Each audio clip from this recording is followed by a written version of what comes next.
is suffering. He's suffering quite a lot in levels, in farm, and we have seen what happens when X3 lose their off lane this badly. They always just can't get back into the game. Yeah. Interesting setup here currently. Looking at Dawnbreaker's just constantly harassing the Shadow Shaman and pushing him under the tower, allowing the TB to get some free reign in the lane, except the Beastmaster is finally catching up, and now's an attempt onto the Dawnbreaker. With the shackles, flying axes will come flying through. Malady is down to 400 HP. Turnaround. Goes in for the Shadow Shaman, and with the Metamorph being popped, they will get the kill. Malady with the stick charge is able to live a bit longer. 3-second cooldown for the axes. Shurgarat, does he land it? He needs to pop the axes and make them fly. And that's a snipe onto Malady. That will be a kill for him, but he's looking to go down as well. Watson in here. SMN goes down as the puck rotated as well. And Watson will be able to take down Shurgarat in the end. So that was just a Bane coming into the jungle, which Rabel was able to pick out. And that's going to be a 6-1 scoreline now. Nesfear all by himself in the spot lane too. 0-0, maybe HellRaisers having 2-3 kills and just losing a ton of farm. I think that was the play for X3. They recognized it, but they just didn't... They didn't respect it enough. It is taking a turn to the worst now as Shurgarat is being surrounded once again by Watson and Malady. Malady's got no spells left though, so no rank with these shackles, able to keep the Terrorblade away. But again, Beastmaster just taking a heavy amount of poke. Sunder play onto the Shaman out of nowhere. But this Randy Orton move doesn't quite work out as they're unable to get the follow-up damage there from Malady. But it does surprise the Shadow Shaman off guard for a second. Yeah, you very rarely see a Shadow Shaman outrunning someone, you know, but he had the boots of speed, the wind lace, the type that you should be focusing on is the top tier one.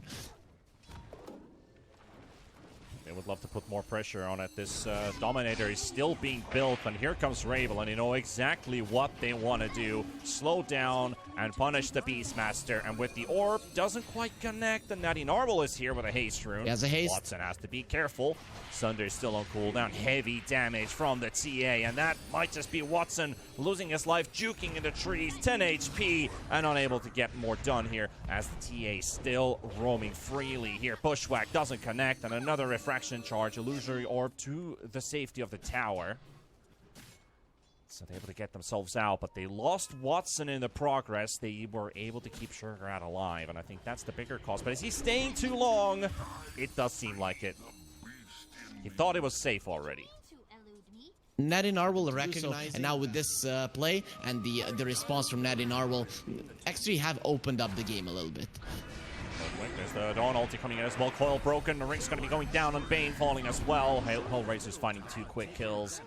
And that puts X3 again in a very awkward position because now HellRaisers are 2,000 gold ahead.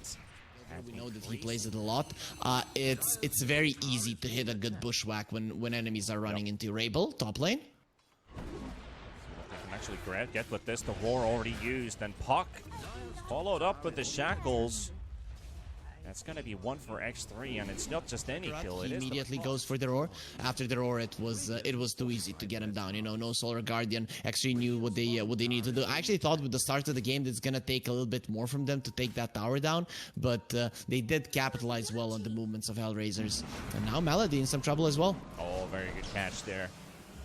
He was trying to be a bit nimble and try to escape. They have to use Fiend's Grip and the shackles to make sure they get this kill. But importantly is that they do get it in the end. That is another pick off for X3. Smoking up in mid is also Gilger and Rabel. They're going to be running into a Bane. Are they going to be running into something else? Bushwhack, Sharpshooter. Gilger knows how this game works. Nightmare dodge. Dodges the illusory orb, but the silence is still going to be there. And with the Witchblade, Puck will get a response kill. Shurgarat's completely maybe even a little bit too aggressive, but still trying to keep the enemies out of there for as long as possible, because as soon as the high ground is taken. Very good counsel from Miero onto the Monkey King, using the God's Rebuke to prevent the Monkey King from getting away, and the stun locks are there, and Nesfear is down. Just a beautiful read from Miero. You see the Monkey King, he hears the sound cue come out, and sure. Let's see what you come up with. Artiste. Nesfear. There's a Mars coming in with a fresh Blink Dagger. And Nesphere, nobody's around. Too aggressive in the lane. Surprised by the Mars getting that Blink Dagger. That's going to be him going down. That's another death on the Monkey King. That was your, that's the carry of X3 as well. We check. Gets the deny on the mid tower as well, which Rabel was looking to take. And they are pressuring the top lane as they're going here as well. But they found Natty Narwhal. Sorry, they found Nesphere, not Natty Narwhal. Again, the Monkey King is just haunted around the map. It does feel like your enemy is a team full of Spectres. There we go. Doesn't quite catch the Shaman here. Mars missing the spear momentarily, but SMN's going to be there. Nightmare already up. No spell to dodge, though. That's just, you know, just for flair. We talked about the Terrorblade stands in front of the tower, and how do you kill him? Do you have the guts to even attempt to do so? Because I wouldn't. I think you just dodge him at that point. Coil used in mid onto the TA. Puck really wanted to get himself some extra distance, and here comes the Dawnbreaker, and Miero's going to be there as well. Ring's going down, and TA about to drop. There's no backup remaining for Natty Narwhal, so HellRaisers with 2 quick kills. They do lose their top tower. Meanwhile, Shurgarat is pushing to the high ground as they're hunting for a Bane for themselves. Rabel able to apply the slow on the Witchblade, but too far away. This tower does end up taking a little bit of damage. But yeah, Nesphere's net worth, and compared to the Dawnbreakers, pretty different. Shurgarat, though, does get arena'd up, throws in the roar. Nesphere wants to go in, but what is he going to do here? He's just going to Wukong to them?